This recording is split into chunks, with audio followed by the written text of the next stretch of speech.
high altitude observation. What do we mean by high altitude observation? The altitude of a body can lie between 0 to 90. Now, if the body is very close to the zenith, or the altitude of the body is very close to 90, we call it a high altitude observation. Now, high altitude observation का question जब हमें आता है, then the plotting has to be done in a different way. So for that we need to understand the concept of this high altitude observation. अभी तक हमने बेटा 5 method किए हैं to calculate position lines. हमारे पास longitude by chronometer, intercept, x meridian and Polaris. Total 5 methods with which we have calculated sites. Now, इन सारे के सारे मेथड से हमें क्या चीज मिली है? हमें मिली है पोजीशन लाइन. अब जो पहली चीज मैं आपको बताने वाला हूं दैट्स लिटिल सरप्राइजिंग, वो ये है कि इन पांचों के पांचों मेथड से हमें पोजीशन लाइन नहीं मिली है. ओके, तो जितनी मेहनत अब तक की थी वो सारी मिट्टी में मिल गई. तो हमें क्या मिला है इन पांचों मेथड से? हमें पांचों के पांचों मेथड से एक्चुअली मिले हैं पोजीशन सर्कल. ओके, तो अब पहला डाउट तो ये आता है कि भाई ये कैसा पोजीशन सर्कल है, और दूसरा डाउट ये आता है कि हम तो इसे अपने प्लॉट में हमेशा एज ए लाइन ड्रॉ करते हैं, हमने तो कभी एज ए सर्कल इसे ड्रॉ ही नहीं किया. So let us try to resolve these two doubts one by one. Number 1, ये कैसा पोजीशन सर्कल है? अब बेटा किसी भी सर्कल को डिफाइन करने के लिए दो चीजें चाहिए. 1, what is the center of that circle, and second, what is the radius of that circle. ये जो मेथड से पांचों के पांचों मेथड से हमें पोजीशन सर्कल मिला है, this circle's center is the GP of the body. What is GP? GP is Golf Papa, geographical position of the body. Geographical position का क्या मीनिंग है? Now, if you imagine a line joining the center of Earth with the celestial body, जो भी celestial body की side हमने ली है, उसको अगर हम अर्थ के सेंटर के साथ ज्वाइन कर दें, एक लाइन ड्रॉ कर दें, joining the center of Earth with the celestial body, तो जहां पे ये लाइन अर्थ के सरफेस को कट करेगी, that point is known as the geographical position of the body. इसको शॉर्ट में हम लोग बोलते हैं GP. सो हमारा जो पोजीशन सर्कल है, ये एक ऐसा सर्कल है जिसका सेंटर है GP of the body, geographical position of the body, और इसका रेडियस क्या है? The radius of this circle is equal to the zenith distance of the body. अगर आपने कोई बॉडी का एल्टीट्यूड लिया, उसका एल्टीट्यूड आ गया 50 degrees. Now, if the altitude is 50 degrees, the zenith distance will be 90 minus true altitude, that is 90 minus 50, which will be equal to 40. तो 40 degrees जो है इस सर्कल का जो जेनिथ डिस्टेंस है, वो इस सर्कल का रेडियस है. सो ये कैसा पोजीशन सर्कल है? Eight the centre of the circle is the GP of the body and the radius of the circle is the zenith distance. तो अगर हम अर्थ पे जो भी इस बॉडी की GP है, उस GP पे एक कंपस रखें, कंपस का पिन पॉइंट, सेंटर पॉइंट उस GP पे रख दें, and we open up the compass equal to the zenith distance of the body, and we draw a circle. Somewhere on that circle will be our position. So हर एक PL method से जो चीज हमें मिलती है वो है position circle. Let me show you this position circle on the PPT. This is the point basically which is the center of our position circle, and this is the GP of the body. This point is the GP of the body, and जो भी हमारा zenith distance है, that zenith distance is the radius. So you see the radius of the circle, this one is the zenith distance. So GP भी अर्थ के surface पे ही है, और जो ये पोजीशन सर्कल बन रहा है, ये पोजीशन सर्कल भी अर्थ के सरफेस पे ही बन रहा है. Okay, now it is getting clear बेटा? जी सर. ओके, तो ये हमारे पास सर्कल आ गया. अब आपके माइंड में ये भी डाउट आ सकता है कि ये सर्कल सर बना कैसे. इसके लिए थोड़ा सा बेटा हमें इमेजिनेशन करनी पड़ेगी. तो I try to explain it. Even if you don't understand it, it's perfectly fine. हम बिना इसके भी सवालों को बड़ी आसानी से सॉल्व कर सकते हैं. नाउ लेट अस अज्यूम कि हमारे ऑब्जर्वर की पोजीशन यहाँ पे है. अज्यूम कर लेते हैं. Now from the center of the earth, if you draw a line passing through the observer's position and it reaches up to the celestial sphere, तो ये पॉइंट कौन सा आएगा बेटा?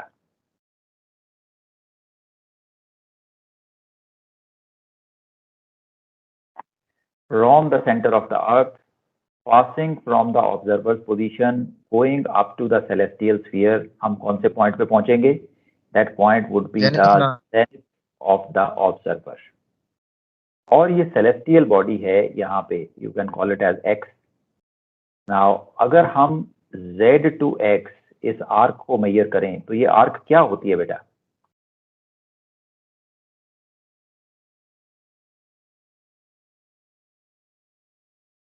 This arc is basically the true zenith distance. अगर body से horizon तक की आर्क को मेजर करें, तो हॉराइजन तक की जो आर्क होती है, ये होता है ट्रू ऑल्टीट्यूड. एंड हमें पता है zenith to horizon is 90 degrees.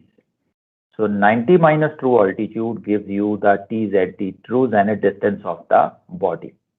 So basically celestial sphere पे Z to X is the true zenith distance. अब मैं आपको इसका कॉन्सेप्ट अभी समझा रहा हूँ कि ये पोजीशन सर्कल कैसे आता है. लेट अस से आपने कोई एक बॉडी ऑब्जर्व की. इस बॉडी का एल्टीट्यूड था 40 degrees. The altitude of the body was 40 degrees. अब इसका मतलब ये हुआ कि जेनिथ डिस्टेंस जो है ये कितना होना चाहिए? ये होगा 90 minus 40, that is 50 degrees. 50 degrees is the zenith distance. अब बेटा चाहे इस आर्क को आप सेलेस्टियल स्फीयर पे मेजर करो, तो भी ये 50 डिग्रीज ही होगी.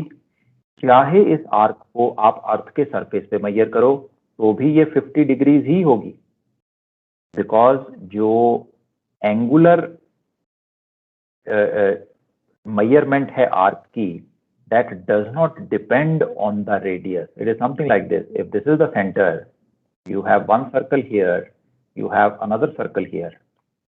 अब आप अगर 5 डिग्री की आर्क बनाते हो, 5 डिग्रीज, तो ये 5 डिग्री की आर्क चाहे आप यहाँ पे बनाओ, चाहे आप यहाँ पे बनाओ.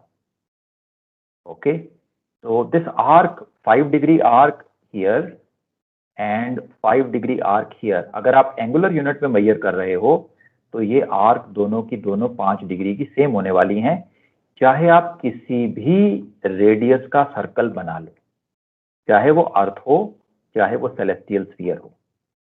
सो सेम वे जो ये ट्रू जेनिथ डिस्टेंस हमने सेलेस्टियल स्फीयर पे मेजर किया है 50 degrees, the same way you will have the arc between the observer position and the GP of the body as 50 degrees. So basically it is telling you कि अगर किसी body का true altitude 40 है, उसका true zenith distance 50 degrees है, then you are 50 degree away from the GP of that body on the surface of the earth. So अगर हम GP पे अपनी कंपास का सेंटर रखें और 50 डिग्री अपनी कंपास को ओपन कर लें और एक सर्कल बना दें, that circle would be our position circle. अब ये जो 50 डिग्री के सर्कल की हम बात कर रहे हैं, अर्थ के सरफेस पे अगर इस आर्क को हम मेजर करें, 1 minute of that arc is equal to 1 nautical mile. Okay, so earth के सरफेस पे कोई भी एक ग्रेट सर्कल ले लो आप, उस ग्रेट सर्कल की जो 1 मिनट की आर्क होगी, 1 minute of that arc is equal to 1 nautical mile. तो अगर ये 50 डिग्रीज की आर्क यहाँ हम बना रहे हैं, इसको मिनट्स में कन्वर्ट कर लें, that would be 50 into 60, this will become 3000 nautical mile. So अगर मैं जीपी पे अपनी कंपस का सेंटर पॉइंटर रखूं और अपनी कंपस को 3000 नॉटिकल माइल ओपन करूं और एक सर्कल बना दूं, I have to be somewhere on that circle. This is the basic concept of position line. This is the method or way with which we calculate the position lines. अब आपके mind में अगला doubt आएगा कि sir अगर ये position circle हमें मिलता है साइड को सॉल्व करने के बाद, तो हम लोग इसे एज ए लाइन क्यों ड्रॉ करते हैं? अब एज ए लाइन ड्रॉ करने के दो रीजन है, दो कारण है। पहली बात तो ये कि एज ए सर्कल इसे ड्रॉ करना बहुत मुश्किल है। मुश्किल इसलिए, जो एग्जांपल हमने अभी ली, you see, you will never get a chart जिसमें आपकी बॉडी की जीपी और आपकी पोजीशन दोनों की दोनों आ जाए। If this is the case, 3000 nautical mile अगर बॉडी की जीपी आपसे दूर है, तो बहुत कम चांसेस हैं कि आपके एक ही चार्ट में जीपी और आपका पोजीशन सर्कल ये पूरा का पूरा बन जाए। ये बनेगा नहीं। अगर एक चार्ट पे दोनों आ भी गए, let us say you are going on a transoceanic chart, उस पे दोनों आ भी गए, तो आपकी कंपस 3000 माइल ओपन करके आप ये सर्कल नहीं बना पाओगे। ओके, तो पहला रीजन तो ये है कि हम इसे एज ए सर्कल नहीं बनाते, और दूसरा रीजन ये है कि हमें इस पूरे सर्कल की जरूरत भी नहीं है। हमें तो इस सर्कल का वो छोटा सा पार्ट चाहिए जो हमारी डीआर पोजीशन के पास है। What is our DR position? DR position is basically our approximate position. If our DR position is here, let us say हमारी डीआर पोजीशन यहाँ पे है, तो हमें ये पूरा सर्कल नहीं चाहिए। हम इस सर्कल का छोटा सा पार्ट अगर ड्रॉ कर लें जो हमारी डीआर पोजीशन के पास है, that's enough for us, that's sufficient for us. We know for sure we cannot be in this area और इन दिस एरिया और इन दिस एरिया और in this area, we are somewhere in this area. So we just want to draw a small part of this circle which is close to our DR position. और जब हम इस circle का एक छोटा सा part draw करते हैं, इस सर्कल का रेडियस इतना ज्यादा है, in most of the cases, like the example which we took, the radius was 3000 miles. अब इतने बड़े रेडियस की अगर आप एक छोटी सी आर्क को ड्रॉ करते हो, that arc very closely matches with a straight line. इस आर्क का जो कर्वेचर है over this short distance is negligible and it can be neglected without any appreciable loss of accuracy. So हम लोग इस आर्क को एज ए सर्कल नहीं बनाते हैं, हम इस सर्कल का छोटा सा एक हिस्सा बनाते हैं जिसे हम पोजीशन लाइन बोलते हैं, because the curvature over a small distance is negligible. Why it is negligible? Because the radius of the circle is huge. तो इसीलिए कोई भी मेथड हो, हम लोग इसे ड्रॉ करते हैं as a PL only. We draw it as a PL. But in reality, actually, this is part of a big position circle. Which position circle? Whose center is the GP of the body and whose radius is the true zenith distance of the body. अच्छा, अब एक और concept, ये कभी कभी आपसे orals के time पे भी पूछ लिया जाता है, वो ये, they will tell you that in terrestrial navigation in chart work, if you take the azimuth of a body, let us say you take a lighthouse, you take the bearing of that lighthouse, then the PL is in the same direction as the bearing. जो भी bearing आप लेते हो, आपकी जो PL है वो body की bearing के सेम डायरेक्शन में ही आती है। But in celestial navigation, it is not that way. In celestial navigation, the direction of the PL is always perpendicular to the bearing or to the azimuth of the body.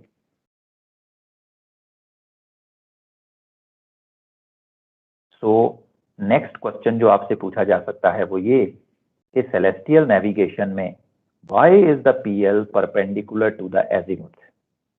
So then it can be easily explained with the concept of this position circle.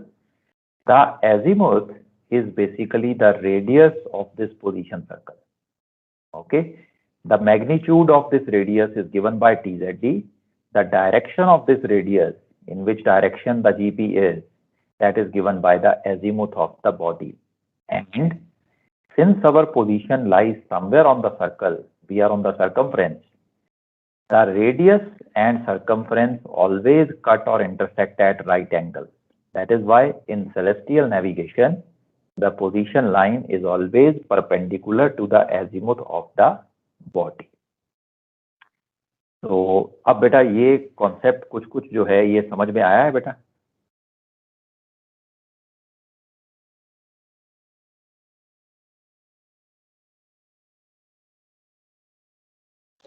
Sir ये एक बार बताना sir, ये वाला जो अभी बताया आपने कि टेरेस्ट्रियल में तो सीधा स्ट्रेट लाइन होती है और उसमें परपेंडिकुलर होता है। ओके बेटा, टेरेस्ट्रियल नेविगेशन में या चार्ट वर्क में आपने एक लाइट हाउस की bearing Lee.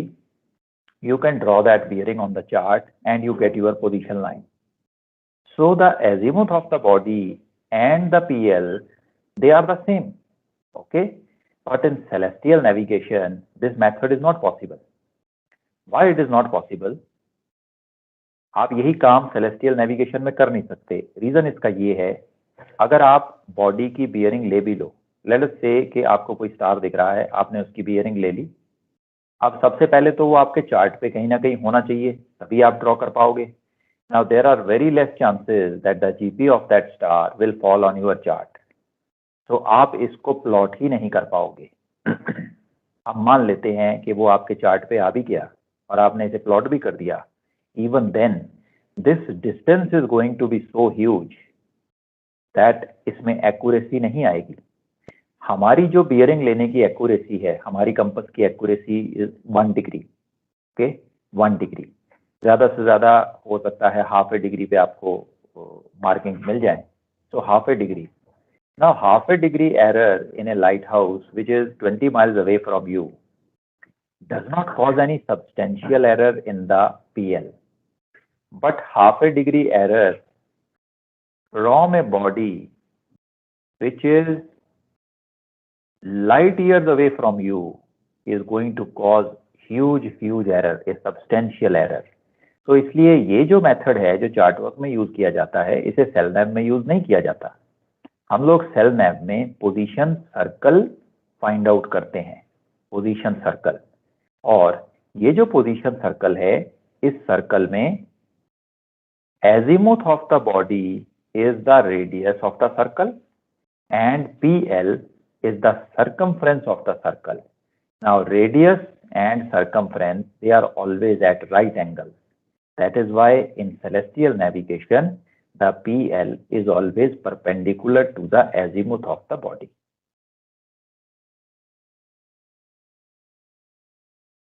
Is it making sense, beta? Yes sir, understood. Because of the distance sir. Right, that's right. Okay. तो अप टू हियर बेटा कुछ चीज गई अंदर दिमाग में या ऊपर से निकल गया सारा?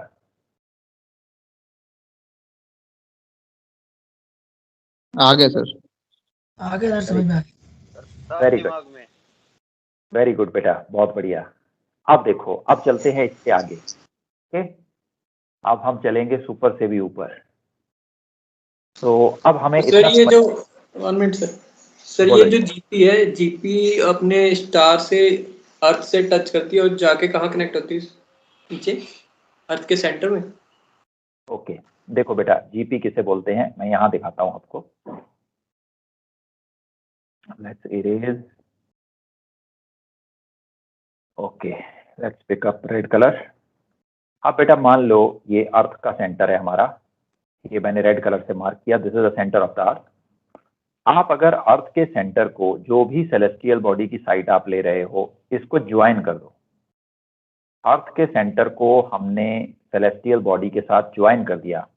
Obviously this imaginary line joining the center of the earth with the center of the celestial body is going to pass from a certain position at the surface of earth.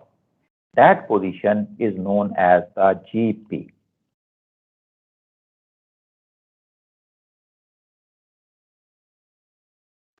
Okay sir, ठीक।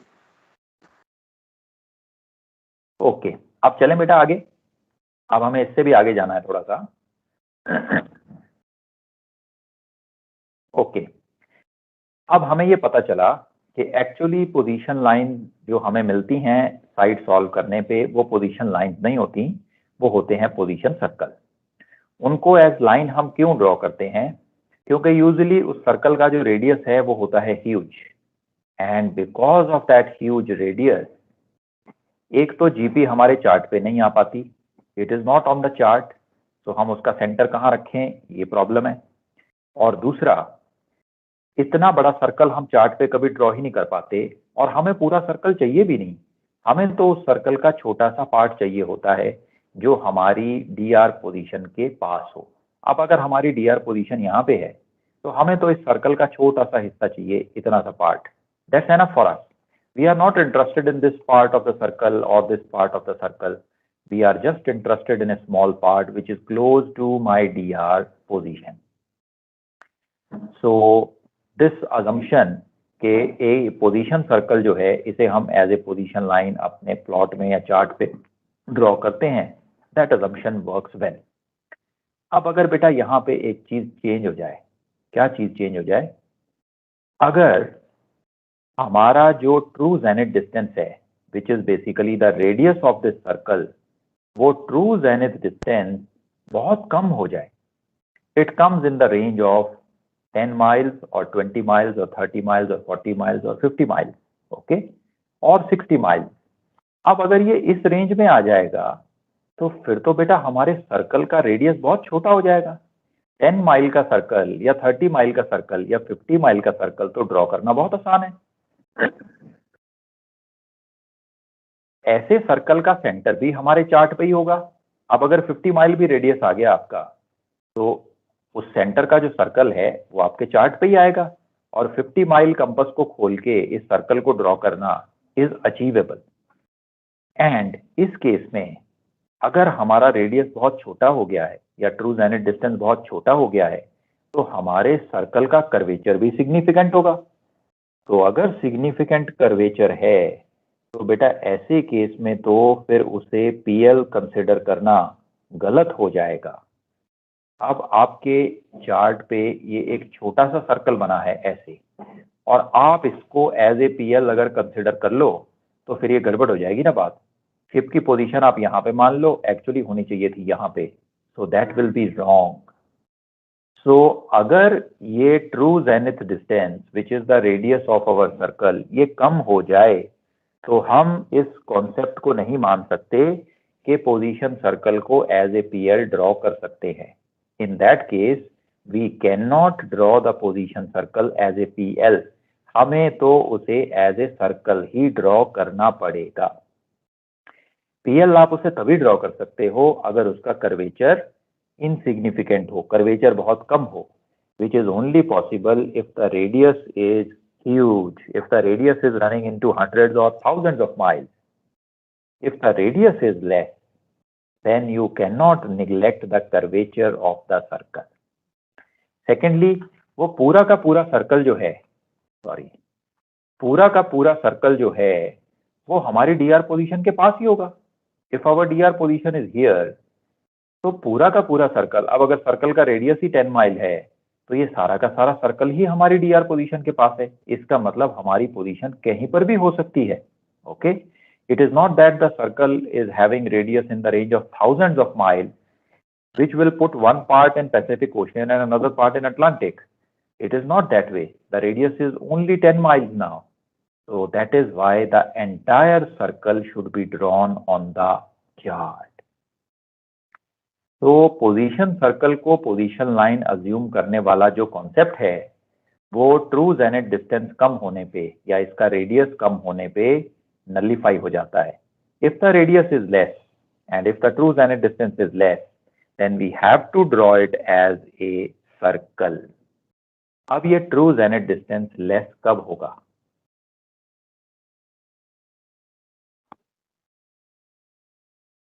हमें पता है true zenith distance is 90 minus true altitude. So if the true altitude is very high and approaches close to 90, in that case the true zenith distance will be lesser.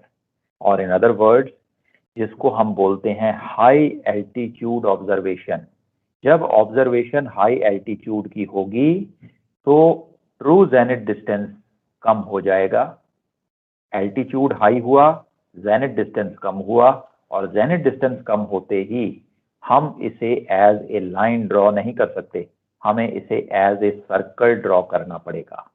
अब ये circle draw कैसे करेंगे हम?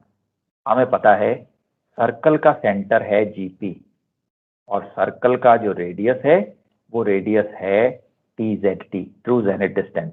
तो इन्हीं दोनों चीजों की हेल्प से हम इस सर्कल को ड्रॉ करते हैं।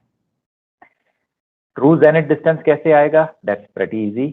हमारे पास बॉडी का ट्रू ऑल्टीट्यूड होता है हर एक साइड में, 90 minus true altitude will immediately give you the true zenith distance. तो ट्रू जेनिथ डिस्टेंस तो इजीली निकल जाएगा। अब बात आती है जीपी की। How to find the GP of the body? अब बॉडी की जीपी को फाइंड आउट करना भी बहुत आसान है। Let me show you. GP का जो लैटिट्यूड है ये तो बहुत इजी है फाइंड आउट करना। जो भी बॉडी की डेक्लिनेशन होगी, डेक्लिनेशन इज फ्रॉम द इक्विनॉक्शियल, जो भी बॉडी की डेक्लिनेशन होगी same will be the latitude of the GP.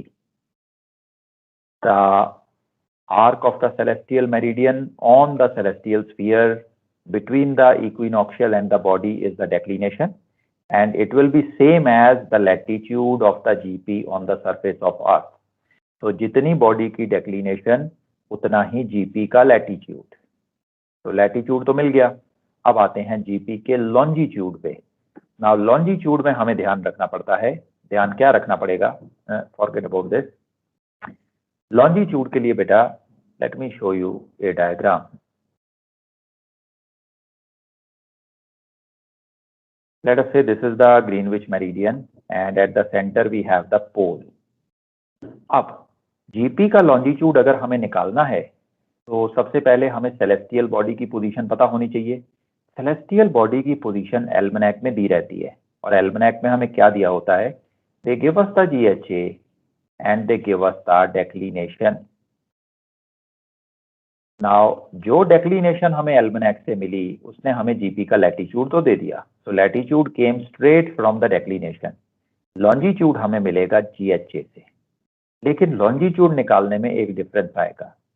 GHA is measured from the Greenwich meridian in the westerly direction from 0 to 360, लेकिन जो लॉन्जिट्यूड मेजर होता है, लॉन्जिट्यूड 0 to 360 हम major नहीं करते हैं। Longitude is measured from the Greenwich from 0 to 180 in westerly as well as easterly direction. So GHA से longitude हम लोग कैसे निकालते हैं? You check the GHA of the body. If the GHA is less than 180, तो जितना GHA है उतना ही हमारा वेस्टर्ली लॉन्जिट्यूड होगा। और अगर GHA ग्रेटर देन 180 हो गया, GHA इज ग्रेटर देन 180, तो हमारा लॉन्जिट्यूड क्या होगा? It will be 360 minus GHA and the name will be east.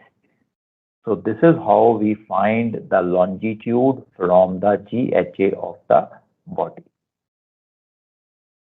तो बेटा आप बॉडी की जीपी निकल जाएगी? Yes, sir. Yes, sir. Okay, very good. So GHA और डेक्लिनेशन से हमें बॉडी की जीपी मिल गई। This GP is the center of our circle. And true altitude को 90 में से सब्ट्रैक्ट किया तो ट्रू जेनिथ डिस्टेंस मिल गया। True zenith distance is the radius of our circle. So with GP as the centre and TZD as the radius, हम लोग अपने प्लॉट में हाई एल्टीट्यूड ऑब्जर्वेशन के लिए ये सर्कल बना देते हैं। अब ये हाई एल्टीट्यूड ऑब्जर्वेशन का हमें पता कैसे चलता है? अब बेटा most of the time exam में जो क्वेश्चन हमारे आते हैं 99% ऑफ द टाइम, अगर हाई एल्टीट्यूड ऑब्जर्वेशन का क्वेश्चन आपको दिया जाएगा, the altitude of the body will be more than 89 degree. Reason उसका ये है कि 89 डिग्री से ऊपर अगर एल्टीट्यूड होगा, then the radius of the circle or the zenith distance will be less than 60. This 60 miles is still achievable on your answer sheet. आप अगर 1 to 5 या 1 to 6, 1 to 7, 1 to 8 का scale, up to about 1 to 10 का scale आप ले सकते हो। इतना स्केल अगर आप लोगे तो ये जो पोजीशन सर्कल है ये आपकी आंसर शीट पे आ जाएगा। तो 89 डिग्री से ज्यादा एल्टीट्यूड कभी भी आपको क्वेश्चन में दिखाई दे तो आप इमीडिएटली एक दिमाग में बेल बजनी चाहिए, घंटी बजनी चाहिए कि ये हाई एल्टीट्यूड ऑब्जर्वेशन है और इस ऑब्जर्वेशन में हमें पोजीशन लाइन नहीं बनानी, हमें पोजीशन सर्कल बनाना है। So that's how we identify these high altitude questions. And इनको करने के लिए यूजुअली हमें स्केल भी थोड़ा बड़ा लेना पड़ता है। जैसे नॉर्मल प्लॉटिंग क्वेश्चन में हमने 1:1 का स्केल लिया था, यहाँ पे हो सकता है आपको 1:5 तक के स्केल में जाना पड़े। And in some of the questions it may be possible और it may be required to go up to a scale of 1:10 also. Okay? In a very remote case, it is possible कि आपको 1:10 का scale भी लेना पड़े। It all depends upon the zenith distance which is given to you. जैसे से for example अगर आपके सर्कल का रेडियस उन्होंने 30 मिनट्स या 30 नॉटिकल माइल दे दिया, अब 30 माइल का सर्कल आपने, रेडियस का सर्कल आपने ड्रॉ करना है। आपकी आंसर शीट की जो विड्थ है वो विड्थ होती है 15 सेंटीमीटर। ओके, सो अगर ये पूरा सर्कल आपको यहाँ पे चाहिए तो इसका डायमीटर हो गया 60। Okay, 60 miles. 15 सेंटीमीटर में आपको अगर 60 माइल को फिट करना है तो कम से कम 1:4 का स्केल चाहिए। ओके, एंड अगर इजीली अकोमोडेट करना है तो 1:5 का स्केल आपको चाहिए। 1:5 के स्केल के साथ आप ये 30 माइल रेडियस वाले सर्कल को अपनी आंसर शीट पे बना सकते हो। तो यूजुअली इन क्वेश्चन में जो स्केल हम लेते हैं that's quite high scale, 1:4, 1:5, this kind of ratio. Okay, अब बेटा अभी तक जो हमने डिस्कस किया इसमें कोई चीज में आपको डाउट आ रहा है, anything which is not clear, उसको आप शेयर करो। And once that is done I will show you a couple of question जो इस प्रॉब्लम पे, इस टॉपिक पे बेस्ड है।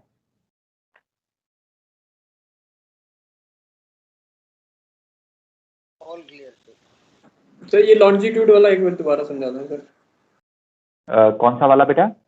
सर लॉन्जिट्यूड कैसे निकालना सर, वो वाला। ओके बेटा, मुझे कोई भी एक GHA दो which is less than 180। Sir 110। Okay, 110। अब मैंने क्या किया, मैंने यहाँ पे एक छोटी सी डायग्राम बनाई। ये कैसी डायग्राम है? We are looking from top of the north pole. North pole के ऊपर से देखेंगे तो पोल हमें बिल्कुल सेंटर में दिखाई देगा और इस डायग्राम में एज ए कन्वेंशन हम ग्रीनविच मेरिडियन को बिल्कुल बॉटम में बनाते हैं। This is the Greenwich meridian. इसके ऑपोजिट कौन सा मेरिडियन होगा? You will have the international date line 180 degrees. अब बेटा इस डायग्राम में if you go clockwise that means like this, तो ये क्लॉकवाइज डायरेक्शन हमेशा वेस्टर्ली डायरेक्शन है। Always if you look from top of the north pole तो clockwise direction आपको हमेशा वेस्टर्ली डायरेक्शन ही मिलेगी। And if you go anti clockwise this is easterly direction. Okay, ये ऐसा ही है बेटा। If you look from top of the north pole तो हमें बिल्कुल ऐसा ही दिखाई देगा। अब आपने GHA दिया 110 degree. So let us fit this GHA in our diagram.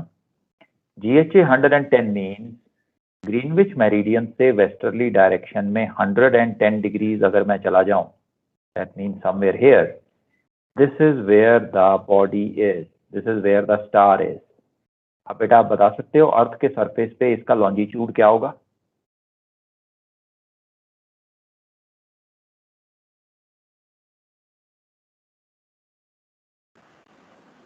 So 110 west. Very good beta. It will be 110 west. Okay. So you see if the GHA is less than 180, जितना GHA है हमारा GP का longitude भी उतना ही हो जाता है and the name is west. Now give me a GHA which is more than 180.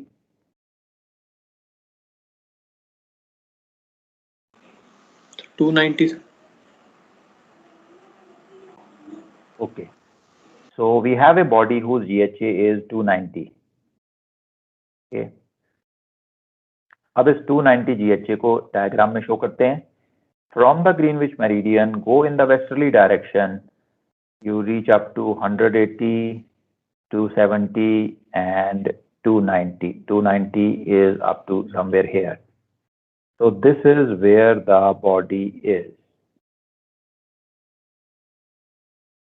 अब बेटा अगर इसका लॉन्जिट्यूड मुझे अर्थ के सरफेस पे निकालना होगा तो वो लॉन्जिट्यूड कितना आएगा?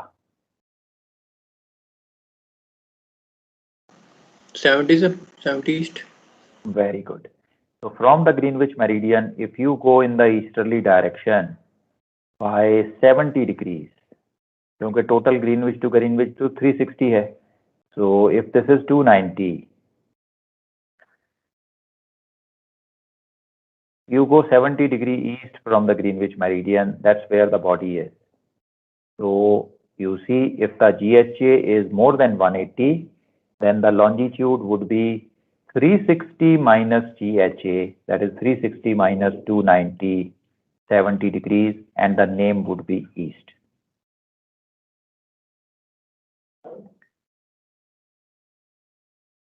हो गया बेटा? Yes, क्लियर sir, हो गया? understood. Thank you, sir. Read this question number 10.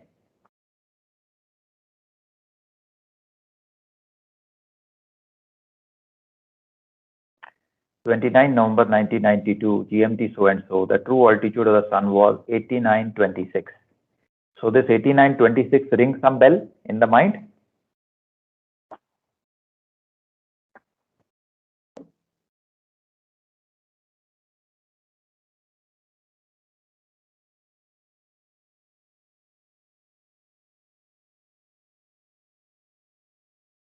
This 8926 tells us that this is a high altitude observation. And in this question, we will have to make a position circle, not a PL. Similarly, अगर आप question number 9 देखोगे, question number 9 में सन का altitude दे रखा है 8929.2. Again, a high altitude observation. Okay.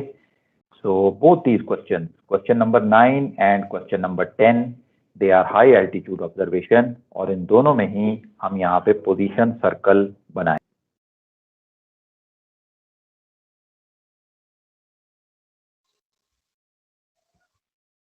Question 10 में आपने लिख रखा है exactly 4 minutes later that was again इतने, इसका क्या मतलब हुआ सर? क्या कहते हैं यहाँ पे?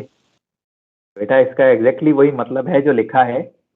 ये 4 मिनट के बाद हमने सन का एल्टीट्यूड फिर से लिया एंड सन का एल्टीट्यूड हमें 8926 दोबारा से मिला. जीएमटी चेंज होगा सिर्फ, राइट. ये 616 था, अगली साइड जो है वो 620 पे हो जाएगी बेटा. सर एग्जाम पेपर में कुछ क्वेश्चन ऐसे आए हुए हैं जैसे एक हाई एल्टीट्यूड का first part and second part is the bearing और the position circle is taken from the land. जैसे 23 माइल्स कोई पोजीशन लैंड पे था वो वैसे आ जाता है, बेयरिंग नहीं दी. ये देखो नंबर 9 वही तो है. देखो पहला वाला हाई एल्टीट्यूड और दूसरा वाला रडार रेंज 23 माइल. सर इसमें जैसे एक पोजीशन सर्कल हम अपने इससे बना देंगे जो हमारी जीपी है उससे रेडियस लेके TZD and then we transfer that circle उतने देर के बाद, तो वहां से जो 23 माइल्स का जो हम सर्कल करेंगे वो 2 जगह कट करेगा सर. राइट बेटा. कैसे आइडेंटिफाई करेंगे कि हमारी राइट पोजीशन कौन सी है? ओके, अब बेटा आप ये कर लो पहले प्लॉटिंग, ठीक है।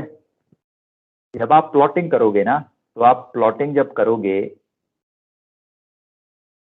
कोई ना कोई हिंट क्वेश्चन में जरूर दिया होगा जिससे आपको ये पता चलेगा कि आपकी राइट पोजीशन कौन सी है। जैसे इसी क्वेश्चन में मैं यहाँ पे एक छोटा, हमारे पास दो पोजीशन सर्कल आ गए, एक ये पोजीशन सर्कल आ गया, लेट्स से ये दूसरा वाला पोजीशन सर्कल आ गया हमारे पास। अब ये दो जगह पे कट रहे हैं, ओके, दो जगह पे कट रहे हैं। अब हमें ये पता करना है कि हमारी पोजीशन नंबर 1 पे है या नंबर 2 पे है, okay. As I told you, there will be some hint given to you in the question. Let us say ये जो let me change the color. Let's make it red. Let's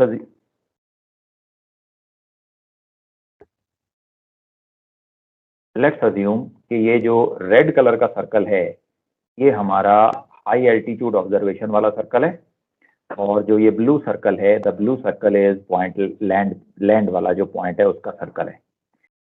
अब आप हमेशा याद रखो कि हाई एल्टीट्यूड ऑब्जर्वेशन के centre में क्या होता है, इट इज द जीपी,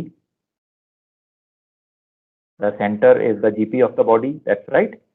अब इस क्वेश्चन में अगर आप ध्यान से देखोगे, he says 0803 observer on a vessel found the true altitude of the sun to be 8929.2 bearing southeast.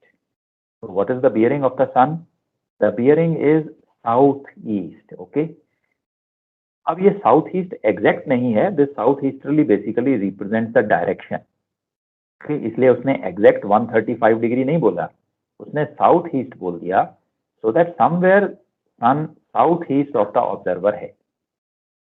Now GP is where the body is, so if the sun is at this location, आप अगर position number 2 पे हो, what will be the bearing of the sun? North east. Very good. और अगर आप position number 1 पे हो, what will be the bearing of the sun?